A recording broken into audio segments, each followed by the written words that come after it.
My wife was recently contacted by her ex-boyfriend slash co-writer and I've grown a bit nervous. Hello everyone, let me first start by saying that my wife and I are very open, maybe way too open about our past and past partners and all that. She is my second wife. My first wife was big on fidelity and we broke up over her cheating. The ex and I share a son. My wife also has a daughter of her own from a previous marriage. We've been married for 5 years and our little blended family works well together. As I mentioned earlier, we are perhaps too open about our past relationships. Her first husband was a serial cheater. He was a musician and slept around with women from his gigs. She stumbled onto his emails only to learn that he was involved with 5 other women, one of which he'd gotten pregnant. Not wanting their child to grow up in a broken home, she wanted to save the relationship and reached out to one of her old internet friends for advice. We'll call him Chris. The two had been friends for 7 years up until that point but had never met. They were writing partners. In fact, before they lost contact they had been writing a novel together. She tells me that when she reached out for support he was very kind and had actually been recommending a lot ways to get past infidelity or what you should speak to attorney about, in general being a good friend. Somewhere in that they decided to revisit writing their book again. According to her, they would casually flirt, but as they lived on opposite sides of the country they had no means to act. In all this she decided her marriage was dead and stopped trying to fix things, checked out I guess. She and Chris expressed mutual attraction and by the end of the year he flew out to meet her.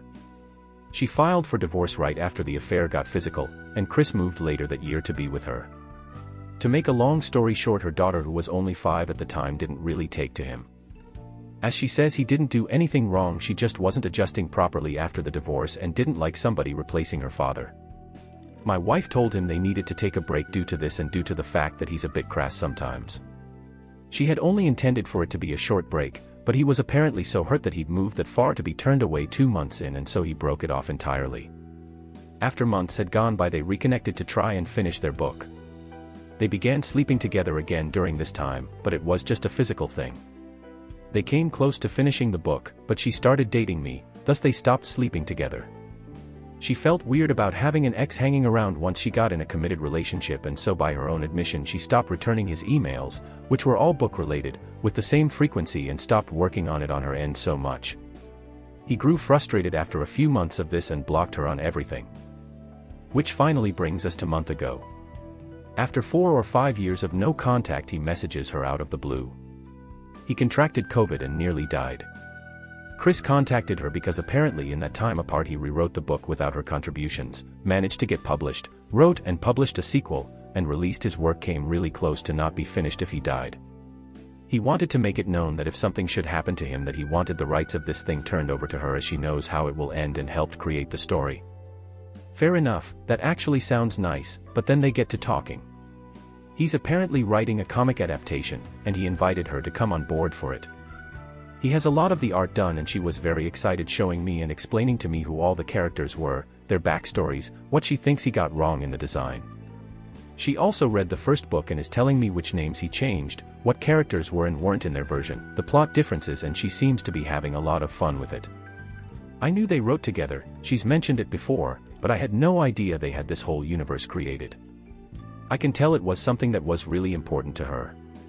She seems like she might take him up on the offer, and this worries me. Every time they've worked on something in the past it leads to intimacy. And there is a bit of adult content in their writing.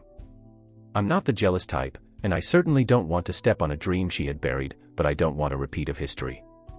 I'll admit I decided to snoop their conversation, and while he seems like he's been on the level and is only really discussing the project, she's pressing for information on his personal life. I wouldn't say in a flirty way, but she asked him if he's seeing anyone now, and when he answered no, he's too busy, that relationships just get in the way, she told him he needs to get back out there. That celibacy isn't a good look on him. We're pretty open about our past intimate life, so I know her ex-husband was terrible at it, and once when drunk she said of Chris, "Don't let a great time in bed convince you it'll be a great relationship." How the hell do I proceed? I know she was emotionally broken by her ex-husband and that's why she cheated, but she did cheat with this man. I've met him, he seems like an on-the-level guy, but they have a history that tells me something might happen. I want to approach my wife with my concerns, but I don't want to seem like an overbearing, controlling person. I want her to have her creative outlet, because she glows in a way I've never seen before when she talks about this book I barely knew anything about. It feels like it's something that was deeply important to her that she forced not to be important. I want that for her, but I don't want their interactions to escalate into something more like they have 3 times already. Update 1. I don't know who this woman is. The level of deception is so involved and deliberate that I'm hardly capable of comprehending that I've spent the last 6 years of my life with this person. I decided to sit down with her and talk about how I felt about the situation, that I was happy she rediscovered her old writing and expressed that it would be cool for her to explore that as a hobby or a profession, as she's quite good at it and clearly enjoys it. At the time she agreed, and said that Chris, her ex, being around wouldn't be a good thing, saying she was worried that he might be using this as a ploy to talk with her again. When she said these things I was like, okay, cool, she has the same misgivings I do and she's not minimizing my feelings or calling me controlling, in fact we're on the same page. Oh, how wrong I was. That conversation should have been the end of it, but for some reason my brain started getting weird and I began thinking it was going too well. Yesterday morning when she got in the shower I took her phone and went into it. His number was there and their entire conversation had been deleted. It hadn't been 3 days prior. Red flags. Checked Facebook Messenger, she's talking about her upcoming trip for work which takes her to Vegas. Well, apparently this 2-day-long thing has been cancelled due to COVID, but she's been telling me she's going. They are discussing a hotel a town over and staying there, as well as sending each other people's vacation photos of Vegas so she'll have stuff to show if I ask. She's talking about restaurants they can go to, how there will be a full moon when he's here, and it would look great on the beach. Oh yeah, and he's not on the East Coast as he presented, he moved back to town recently since the prick actually has enough money to live here. He showed her on Google Maps where he's living and it's taking everything I have not to drive my truck straight into his living room. A month ago she claimed that she had to pick up her brother from the airport. Nope. That was him. The messages don't go back much further than that, but they reference talking about stuff during the years they supposedly haven't had contact. One line I read that he wrote has my heart racing with such freaking madness is from him. Yeah, we're just friends. I don't see you in 8 years and I'm inside you 20 minutes off the plane. Best friends maybe. So she's not just planning to screw him, she's been doing it for months. That trip to her mother's a few weeks back where she stayed the night, yeah. I haven't confronted her yet, but her smile fills me with so much hate now. I'm going to try my best and hold back on saying anything until after Christmas. The kids don't need the holiday being a constant reminder of this, but honestly I'm probably gonna snap and confront her today or tomorrow because my ability to swallow this bullcrap with a smile is almost impossible. Honestly, I'll be lucky if I can avoid taking a bath with the toaster. I'm losing my mind right now. Update 2. I'd like to thank everyone who offered advice when I first posted this yesterday. It helped keep my mind away from darker places and it gave my hands something to do. I've been talking with my brother for support and have continued to monitor their communications. She noticed me acting different and I told her it was just me having the blues over the anniversary of my aunt's death, which was enough so she didn't start realizing I know all I know. I spent 3 hours today in my car outside of a McDonald's using their Wi-Fi to access her emails and they're using freaking Yahoo Messenger to communicate. She's on this with her breasts out in a ton of pics, all of which I'm saving. Real cute. There's one with her posed with flowers I got her for her birthday. They've been texting intimately since like March. Some select quotes from her. I can't just start talking about the book all the time. I talked about you twice when he and I got together. If I started talking about you and the book a lot now, he's gonna think something is up. You need to shave because that stubble is like knives.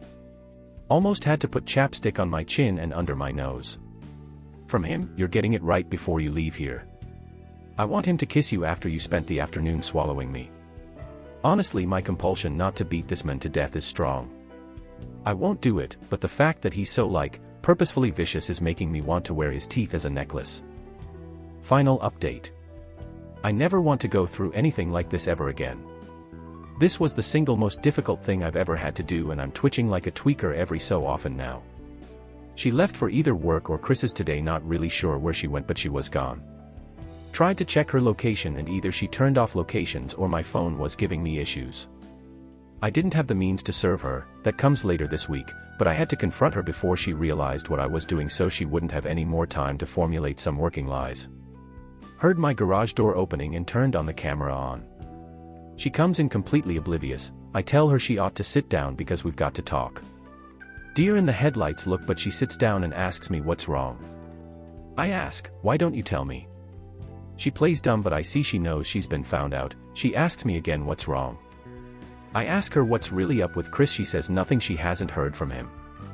I redirect and decide to not confront her as directly and tell her that I'm uncomfortable with her working with him and that it's not something I can get past. She's 100% instantly agreeable and asks me very nervously why I changed my mind so quick and why I'm acting the way I am. I just shake my head and say something like, I wanted to be understanding about it, but I got weird vibes from him and I'd prefer they wouldn't talk. She insists that he doesn't mean anything to her anymore, that she was just happy to see the book get made. I told her that he basically stole from her and she's being way too understanding about that fact. That she ought to sue him over it, and she agrees with me. By now she's probably thinking she got out of this and is going to break it off with Chris the minute she gets a second to do so. But then I tell her the whole thing has really stressed me out and I'm gonna take next week out of work. I tell her that I talked with my ex and she agreed to keep my son that weekend so I could go to Vegas with her. That's why I was talking to my ex for so long the other day, working out the details of her taking my son, or at least that's what I'd ever think. Deadpan stare. I start talking about how COVID has shut down a lot of stuff and I'm not even sure what's open in Vegas. She cuts me off and tells me that it was actually cancelled today. The conversation from here on goes like this. Paraphrased, of course. Me, it got cancelled last month. Her, no, he told us today because he wasn't sure whether or not it was off until today. Me, I know it got cancelled last month. Her, what are you doing? Why are you telling me you want to go and then telling me it's cancelled? I don't get what you're doing.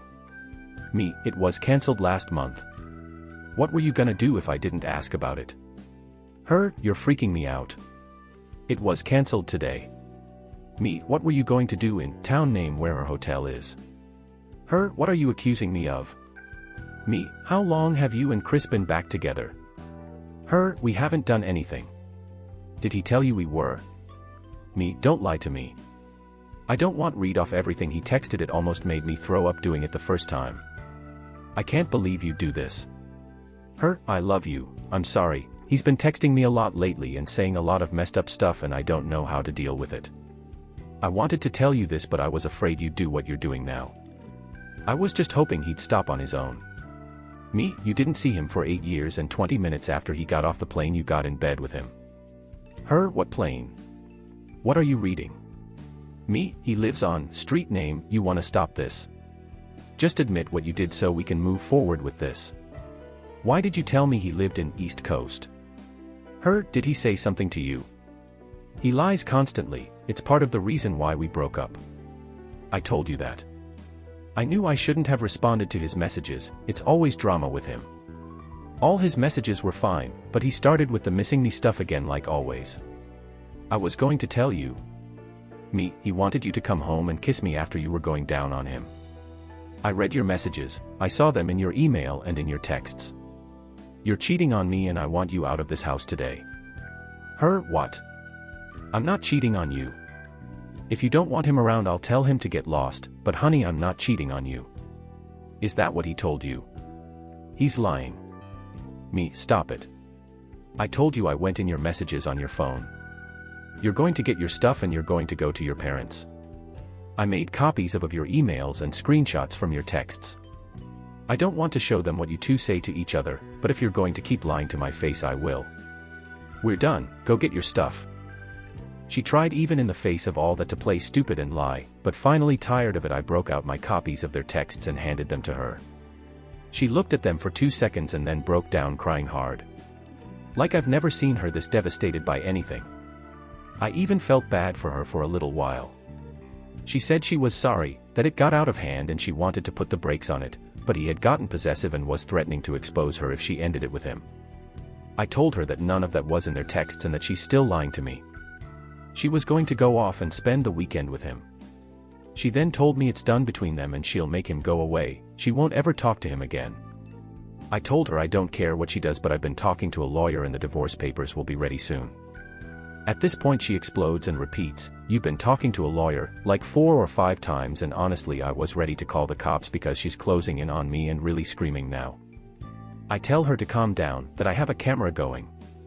She then continues to break down and not resemble anyone I've ever met before. Kept saying stuff like, "You just planned all this out." Smiling to my face, just planning this all out.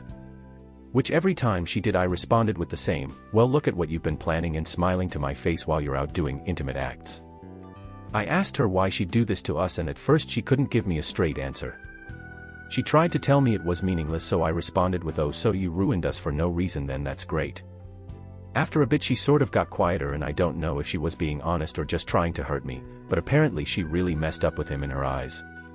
She called him her soulmate, and I nearly started breaking stuff. I asked her why she just didn't ditch me for him in the beginning. I would have understood then, and she says she just needed to get away from him because she knew how bad she'd look to her family if she brought him back around. Apparently they didn't like him either. She also said that she could never and can never actually be with him because her ex and daughter would fight her on this. So going back to him legitimately was never an option. She then said she was sorry and seemed to be in disbelief with how final I was with everything. She told me how much of a mistake it was, how much she would change and do whatever I wanted her to just to fix the situation. I told her no. She then told me we're getting a divorce because she can make amends for this. I told her there was nothing she could do to earn my forgiveness. I will not forgive this ever, and somehow she had the gall to be shocked by this. I told her then I opened an account in another bank and moved half from the joint account into it this morning, and that the rest is hers. She can either get it herself or I can get it for her, but the account is getting closed. She just nodded along and said we'd probably both have to go to the bank together to close it. She went and started packing her clothes up, peacefully, crying a little and oddly enough making threats every so often that she had better not have anything missing. I let it roll off my shoulder and told her to take pics of how she left her things and daughter's things, so when she comes back she'll see I didn't touch anything. Her folks had been contacted and they're in disbelief. They're both surprised that Chris is even a factor in any of this and spent time apologizing to me, and soon after she was out of my house. The next day soon-to-be ex-wife hit my phone with so many "I love you, I'm sorry, we can fix this" texts that I contemplated flushing my phone. I wanted to just turn it off, but my ex-wife had my son, so I needed it on just in case of an emergency or a change in plans when he was coming home. So I just started responding to her texts by sending screenshots of the worst parts of their conversation and saying nothing of my own. Ex returned with my son and brought dinner from my favorite Chinese place. I didn't give my son the exact reason when I told him, but he asked flat out whether she cheated because it was so sudden, and I told him he was right without elaborating. They stayed for a while before returning home, and I've just been kind of floating around the house trying to keep it together. It's like 2 or 3 days since I began writing this, and I'm off to the gym and then my lawyers. This thing is already way too long and things are updating so rapidly that I could be typing forever and never finish. My soon-to-be ex-wife's ex-husband is going to come by and collect his daughter's things, and I'll explain to her the best I can that if she ever needs me I'm just a phone call away. I'm also contemplating telling her ex that she ran around with Chris on him as well, because she said many times he doesn't know. But maybe I won't, that accomplishes nothing really. Anyway, first fight has been fought and it looks like I'm winning as much as one can win given the circumstances. Part of me wants to confront Chris, but I'm smart enough that all that would be a waste of time and energy. Time better spent working or hitting the gym or finding some way to thank my ex-wife for being an absolute MVP in my corner through this. Anyway, that's all I got for now. Sorry if this is disjointed, but it's taken me a couple days to write, and of course developments keep happening.